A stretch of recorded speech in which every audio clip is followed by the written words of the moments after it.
Welcome back to our channel. Today we are going to be doing a tour of this garden and our tomato garden. We do have two corn patches too that we're not really going to be showing all that much in this video, but we're going to focus on showing you around these two gardens and what we have. We are in central Montana in zone 4.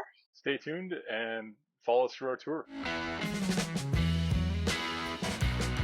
Today is July 5th, and this is where we're at as far as where all the plants are at. We are in central Montana in zone 4, and this is where things are. This is our mixed bag garden. It's our original garden space that we prepared when we moved to this house 3 years ago. So it's got a little bit of everything in it. It's cucumbers, ground cherries, sweet potatoes, eggplants, potatoes. We'll show you guys around, but it's got a little bit of everything in it.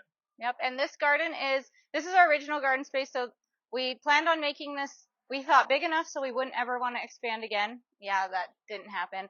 We thought we'd learned that lesson a couple times before at our old house, but we just kept expanding things, so who knows, probably expand more in the future, even though right now we say, no, it's enough work and we're done.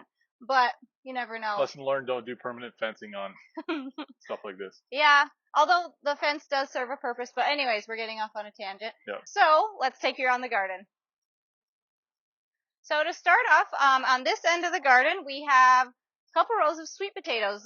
This row is fully sweet potatoes, and this row back there are dragon tongue beans, which is a bush bean. These sweet potato slips we started inside the house back in, I think it was February, and some of these have been cut as slips since April, so they've been growing for a long time, and we'll see if we get sweet potatoes. This is kind of an experiment this year. This side, I believe, is Japanese red. This side, I believe, is Jersey yellow, are the variety names. We did put this little netting up that we found online. It says that commercial cucumber growers use them.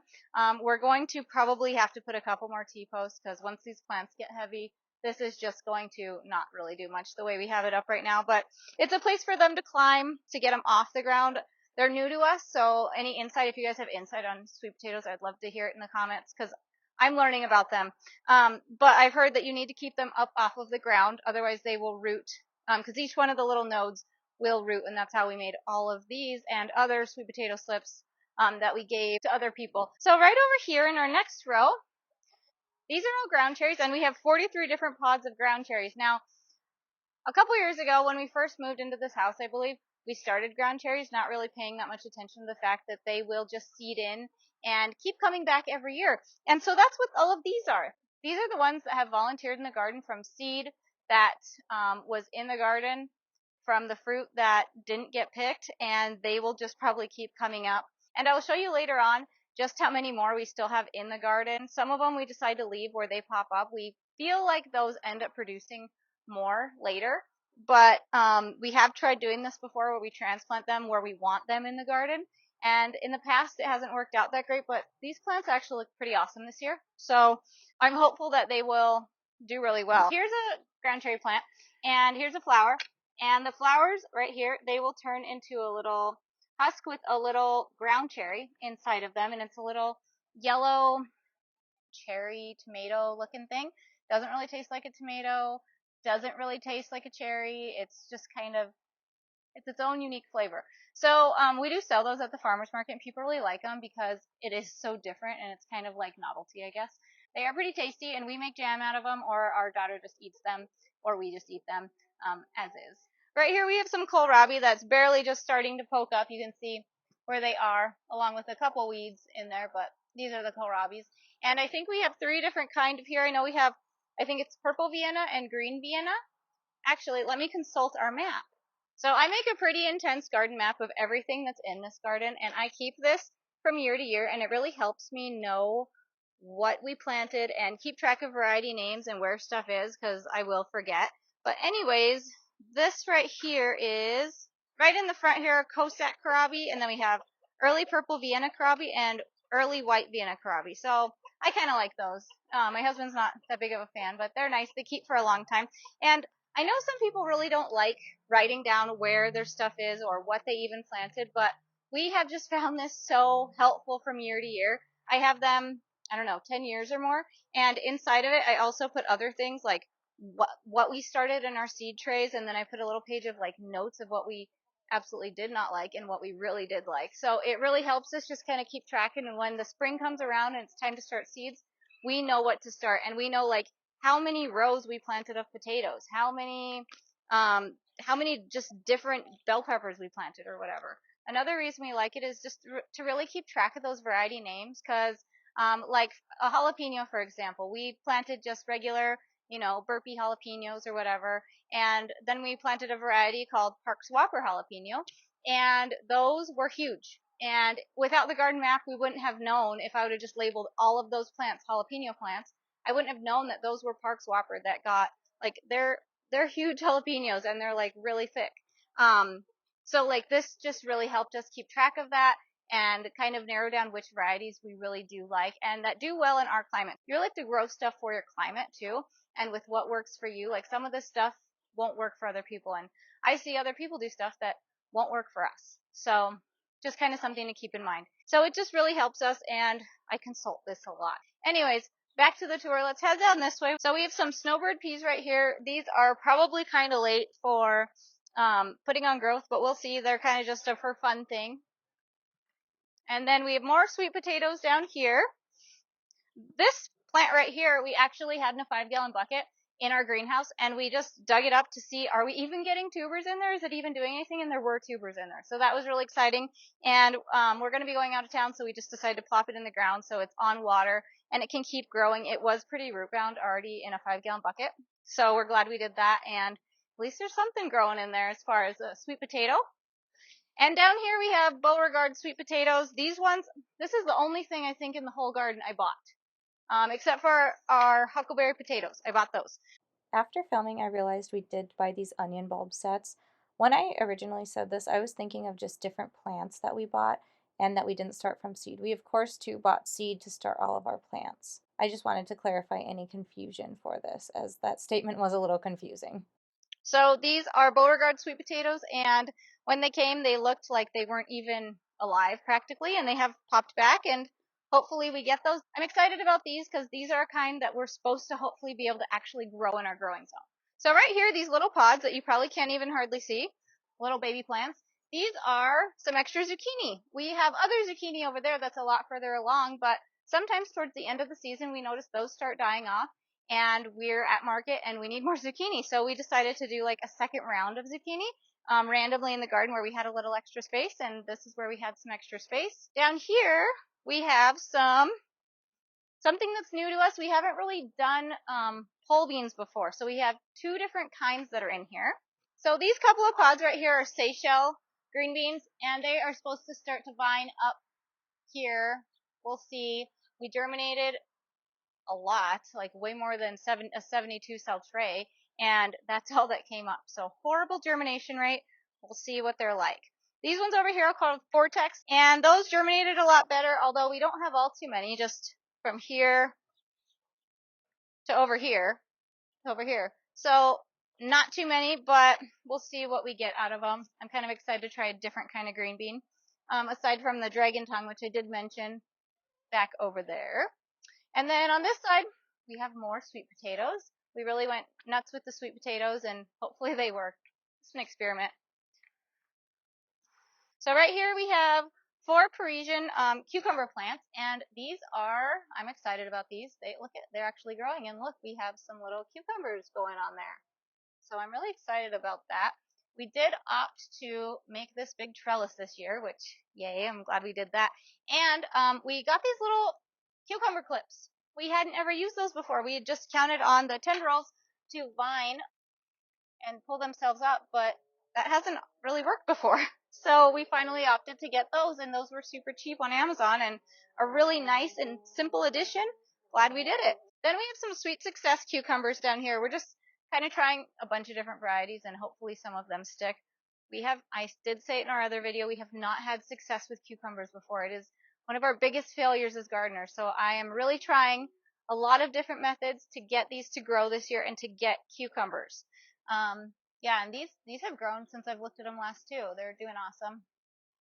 If anybody has really good tips about growing cucumbers, please write them in the comments. I will be glad to read them. And then to finish out this row, we have some Bite Alpha cucumber plants. And these ones that are bigger on all of our cucumber plants, these were transplanted from the greenhouse because something we're trying as one of our cucumber efforts is to not put stuff out here when it's too cold. So even on the summer solstice, we had a light frost. So these were in the greenhouse at that point, and then right after that, they came out into the garden. So that's one of our efforts to try to get these cucumbers to grow. Another effort we're doing is I did start some other cucumber plants that are younger of the same variety. So if these ones are too far along or that was not a good thing to do, hopefully these other new ones, hopefully they kind of take off. And on this side, we have more Bite Alpha cucumbers. And then down here, we have Soyo long cucumbers. I think that's how you say it. And yeah, that wraps up our arch trellis row. We have almost a whole row of eggplants over here. And there's a couple different varieties. This one is a Hansel, and see, it has nice flowers on it. And these ones we did start earlier in the greenhouse. A lot earlier than like this plant was started a little bit later. So we'll kind of hopefully figure out when we need to start stuff, I guess, a little bit more. So this little eggplant right here is called the Green Night eggplant. There's a little one right there. We haven't grown this variety before, so I'm excited for that. Plants are just looking super awesome. Look how healthy they look. So these ones are Millionaire eggplant, and we got a little eggplant going right there. That's one of the first ones. We're barely starting to get a little bit of produce coming in on our plants, and it's starting to get exciting. In our next row right here, we have all beets. I might go through and thin them a little bit more, but I might not. We'll see. And right here you can see our purslane weed is popping back up, so we'll have to go and hit that a little bit and get rid of that with the gardening hoe. So this right here is one of our ground cherry plants. They are everywhere. They just pop right up, and I don't know how many of those I've gotten rid of this year. It's been a lot. This next row is all green beans, and this green bean is a bush bean that we have saved from a neighbor, and we've really liked it, so that's why we've continued to save the seed. All of the ones that direction were started a little bit earlier, and then this direction we direct seeded these into the garden not too long ago to hopefully get a second little crop, because it seems like with bush beans, they produce for a little while. You pick the first yield of them, they kind of produce a little bit more, and then they kind of taper off. So we're hoping to continue to have some green beans for a longer period of time doing this method. This next row right here is our onion row. All of these were started from little bulbs, and then down here we have some stuff that was started from seed. They're really tiny. Can't really see them all too well yet, but I believe these ones are actually just leeks. And down here we have a couple of carrots. Down here we have some more carrots. They have been weeded a little bit and kind of thinned. Next we have Swiss chard and kale. So right here we have some Fort Hook zucchini plants, and Fort Hook has been one of our favorite zucchini plants for sure. We can see we're even getting zucchini on there already, which I know a lot of people in other parts of the country probably had zucchini for months at this point, it seems like, but we're starting to get it and we're excited. Down here we have a variety of zucchini that's called 8-ball zucchini, and they are zucchini balls, and we really like them. Here's one of them right now. We used to grow these before. We haven't grown them in a couple of years. And they're just like a regular zucchini, and they seem to keep for a really long time if you do let them get, with our experience, what we did is we let them get kind of bigger, and then we kept them for quite a while. And they were good too throughout the fall season, but the downside to them and why we kind of stopped growing them is because they don't sell, because they don't look like your typical zucchini. Our next row, this one is all for my mom, who really misses green chili from New Mexico. So these are called Hatch Green Medium Big Jim chilies. And we have 36 of them here. We have 35 of a different kind of New Mexico hatch chili down there, and they are starting to look really awesome, I think. Normally we don't have peppers or chilies at this point, so these plants look just on par with what our other pepper plants typically look like this time of year. But you can see, like, they have flowers on them. We have some chilies even forming on the other plants over there, but they look super awesome and, like, really bushy. Like, they're going to start producing a lot, I think.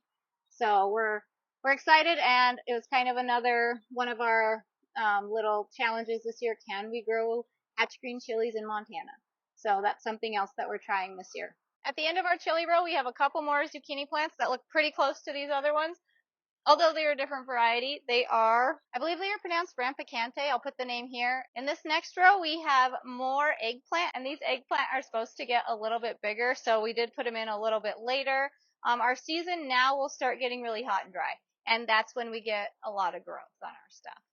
Okay, so we have some more kale down here, a couple different kinds.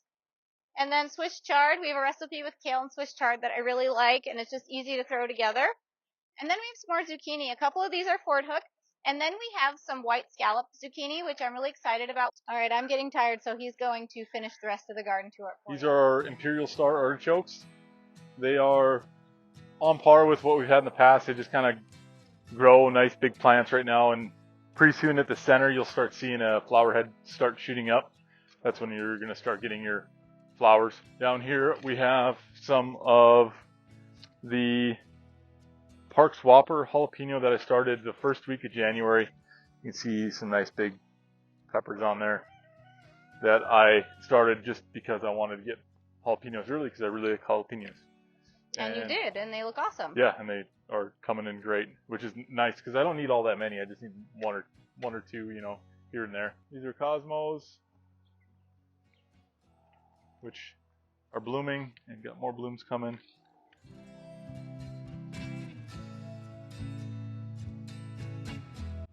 Really pulling in our deadbeat bees, which we don't. There's two hives right next to the garden, and we don't really see them around that often. The squash flowers and whatnot, like we were hoping, but we plant flowers for pollination for our bees, and they're nice to look at. But that's the only two reasons, and they don't really seem to pull in too many bees. So, I guess we got to really like looking at them. Anyway, got more ground cherries here. I think these are all transplanted. Here's a volunteer. Here's a volunteer ground cherry. Tons of flowers coming in on it. Nice, big, healthy plant. That one looks considerably bigger. And it's crowding out some of my hot peppers. So it's like, which one do I like more? I don't know. But I swore last year I was going to pull any ground cherry that came up in my pepper plants, which I pulled most of them out. But that one got left so far. So these are all hot pepper plants like cayennes.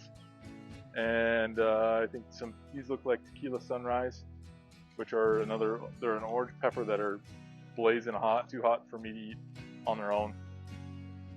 Here's some purple cayennes. And this one has really nice purple flowers on it. Cayennes are pretty easy to grow for us. This one has some good fruit on it already. We use those a lot in our salsa and stuff that we want to cook and have heat in it. Here's the rest of the row is Parks Whopper jalapeno. Here's a nice big jalapeno already. Yeah, that is big. July 5th for us, that's pretty good. And I can most of these for making pickled jalapenos that I eat on all winter. So you might wonder why so many pepper plants, but you pick a couple bucketfuls and go in and can them all at once, and it works out great, and they save all winter. The next row we have our sweet peppers. We got some banana peppers there coming in. And there's another volunteer ground cherry that haven't got pulled yet, but sweet peppers, bell peppers, and that mix. They're all starting to set flowers and fruit. These are white potatoes of unknown variety that we've saved. We've had for a few years. They're white. I call white potatoes. They're either a russet or a Yukon, a little bit of both. They're not one of the, they're one of the other. But we just lump them in as white potatoes because we use them for the same purposes. I don't think they're as good to eat as like a baked potato, but they're good for like making fries out of them and whatnot. So this whole row is that. They're coming along nicely. You even have some potato flowers, which is pretty typical for us this time of year. We get that. So we have a white potato, we have a red potato and these are both varieties of potatoes we've grown and saved the tubers for seed every year for a long time now. And then Huckleberry Gold, and we bought this seed, and they're supposed to be low on the glycemic index, so diabetics can possibly eat them. Anyway, we got the seed potato shipped in last winter, and they look good, so we're like, we better try one of these before we plant it, and we tried it, and it was really good. So good for a seed potato too. Yeah, like it held up good, but when we cooked it, the flavor was outstanding. And then the next row is another one of our red saved seed potatoes, which do really well here. Down on the end, we got some more zucchini. These are long white Palomino zucchini or some variety close to that name. Anyway, we have a lot of male flowers coming in. You can tell they're male flowers because they have a long stem here with here's a female flower with a fruit on the base with a flower on top. Here's a male flower on top, and this stem there. But these are throwing a lot of male flowers versus female flowers for the most part. We'll see how they do. First time growing them. The plants sure look healthy. We crowded them in a little too tight, I think, but they should be doing all right. We got one or two decent sized fruit in there already. Yeah, it's a cool color. Here's another nice, beautiful ground cherry flower if you want to see a couple flowers on there. I think you can tell who likes the ground cherries. And we got a couple zinnias planted in here. Mixed bag color, they're beautiful. These are white scallop squash. We have some flowers coming on, a few flowers coming on, and then butternut squash after that. And these are hatch green mild chilies coming in. This one's got a decent fruit on it already. Decent pepper there. And they're looking really healthy, bushy, tons of flowers coming on. So I'm hoping by August we'll have a ton of fruit on them. They're on par with all the other peppers we've ever grown. And then we have a bunch of spaghetti squash planted in here with a bunch of male flowers. They're just like, oh, here's a female flower there with fruit. It's about on par for where they're at, though, normally. And we do end up getting quite a few. They keep all winter long. They're very versatile if you have never tried growing them. I mean, you can do all sorts of stuff like replace noodles with them or make pizza crust or do all sorts of stuff. My wife makes very good food with them. These are our marigold squash. And we're doing them disservice putting them this close to the edge of the garden because they're getting into like crowding out with weeds on this side, but hopefully they'll do all right. They are super, super tasty. Like you cook them and you don't need to add butter. They're very rich in flavor. Best winter squash that we grow for sure that we've ever grown. Really rich orange color, and they keep all winter long. They're super hard. Pick them when they get ripe and throw them in the basement, and they'll definitely keep until the following summer. And then next, looks like down here is honey boat delicata squash, which a friend gave us some last year, and the squash tasted really interesting. Tastes kind of like potato. It was pretty good. We really enjoyed it, so we're gonna try growing them this year. We will see. The plants look great. We'll see how they do. And the next we have herbs. We have past the zinnias there. We have basil, just regular basil, and then a crimson king basil, and then our dill for our own purposes for canning and whatnot, basically. And purple basil, parsley, and basil. Got some flowers on that one. I need to pinch that. So basil that gets flowers, that's not a good thing for it to continue to grow.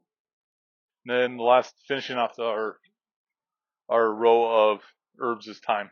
We know things look small and immature compared to most of the country, but thought people might find it interesting to see what it's like gardening in Montana. I know I find it interesting to see that people in Georgia or down south somewhere can be harvesting corn already by this time of year. So this is our front cornfield. This stuff over here was started a little bit earlier, and the stuff over there was started a little later. And you can see exactly where we stopped weeding so far. We are going to get onto that. Get those rows weeded pretty soon. Give that corn a chance. So now we are over in the tomato garden, and a lot of the tomatoes look pretty awesome, except for the tomatoes right here. This garden space is new to us, and when we first tilled it up and were getting the soil ready, we were spreading horse manure, and my husband spread a lot of manure over here because we planned on this being that cornfield. That cornfield ended up having a ton of rock, so we decided to make that the cornfield and make this the tomato garden. And you can tell that these plants have too much nitrogen in this area. He really spread it on thick over here. And, there's just a lot of things that you have to think about when you're starting a new garden space, and this was a mess up of ours. So hopefully these plants pull through. You can see just how, curly they look in there. That is not good. So we do have 231 plants in here, though, so we should be fine. Last year we had 110 plants, maybe, tomato plants, and we had plenty of tomatoes. So yeah, you can see just how those look. Not so good. So let's take you to some plants that look a lot better. Somebody snuck some sweet potatoes out here. Yeah, I did. And the other thing I snuck out here was some pumpkins. This little area is super silly. These were some indeterminate tomato plants that we had growing in our greenhouse in pots, and they were still growing whenever we decided to be done with the greenhouse and officially move on to the next step of what we do here. So we decided to just transplant these out into the garden, and they were pretty big, and we didn't want to cage them because they might be done kind of sooner as far as what they can produce, and we just kind of staked them up, and we're getting a lot more growth on them, but they're getting that curled leaf too. They're Bloody Butcher tomato plants. So this was kind of that end of the garden that was overdone, but we have been eating on these, and we've had tomatoes since like May, which has been really nice this year since we started some early in the greenhouse, in at least pots that contain 5 gallons of soil.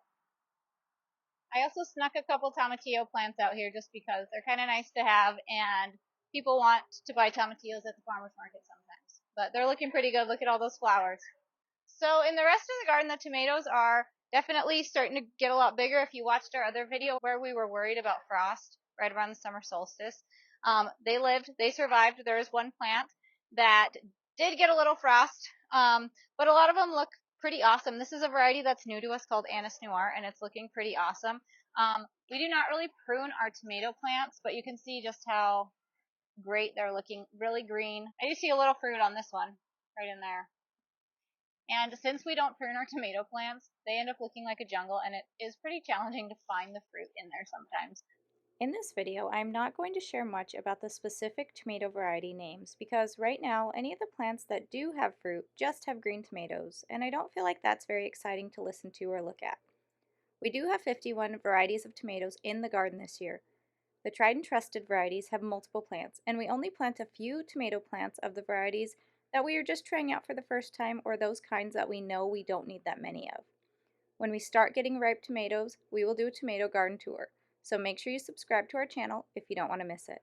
This garden's looking right on par for where it normally is for us. Now, I leave out of town for 3 weeks to a month, and my husband has to take care of all of this. So when I come home, we'll see where things are. I'm pretty excited to see. It's always really fun to see all the growth that happens in that 3 to 4 weeks. If you like this video, if you want to see how these plants end up growing and what kind of produce we end up getting and how the season turns out, please like, please subscribe, and follow our journey to watch our gardens grow.